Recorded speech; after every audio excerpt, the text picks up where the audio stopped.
What about the feeling with other athletes in town? There's a lot of Kiwis in town this summer. There's a lot of Aussies in town this summer. Is there a lot of competition in training? Are you guys all good buddies? How does that work? Yeah, generally good buddies, but you got to be careful. I just been doing base training.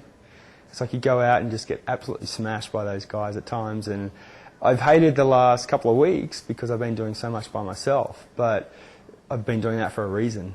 And sometimes I feel like I'm hiding or doing some secret training, but the reason is that I'm doing my own specific stuff. And those guys are in peak form for Lifetime and LA and Chicago, some big races coming up, and I'm just sort of building up for World Championships in November. So it's a great combination. To me, like being here in '96, there are a lot of athletes, and there was almost a shift to Europe and down to San Diego.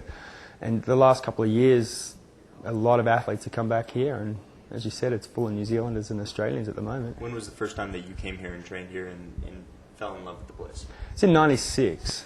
Yeah, I had a friend, Darren Wood, who was a professional triathlete. He used to come down to Australia, and he said to come up to Boulder, and it was amazing. I mean, I must have been 23 then. Mark Allen, Greg Welch, Kristen Bustos, and Kenny Souza. All the guys, and just. I guess that's one of the reasons I stayed in the sport. I got into it is that I had so much input from those guys, and even the transition from short stuff to long stuff all occurred in that year. And we'd go out for rides with that crew of athletes, Wes Hobson, and we'd do Trail Ridge and just be out there for 7 hours. And to me, it's funny to sort of look back, and they were the great days. And it's good to see now we've got so many athletes here. We can go do those rides and sessions together again. And what's your background in the sport? How did you get into it? Believe it or not, you've been in it for a while now.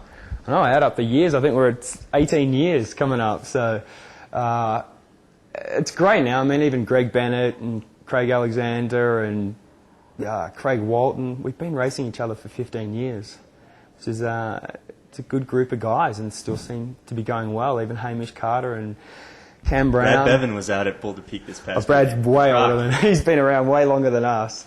So it's funny, he just keeps coming back and loves doing what he does. So, but the reason I got in, I had a family friend who was one of the first Australians to do the Ironman in Hawaii. And even I would have been 11, I knew of the Ironman. And his son would come back from Hawaii with a Timex watch on, and which is pretty bizarre back then to sort of know what the sport was all about. So I always had it in the back of my mind, and at high school I did track and field and cross country and Australian rules football, and it was a sport that appealed to me because I was able to train for 3 different events. And I did my first one when I was 16 years of age, and just did a couple then, a couple the year after, and it took off from that point.